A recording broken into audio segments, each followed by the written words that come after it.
Hi guys, medyo natuwa lang ako kasi nangitlog na yung pata ko. Ayun yung itlog niya, unang itlog. Ayan, hindi ko alam kung sino sa mga yan pero isa doon, malamang. Quack quack quack, quack quack quack. Ayan sila.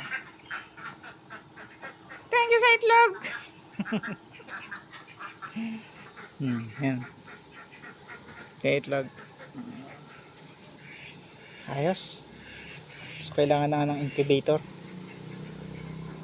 para dumami na yung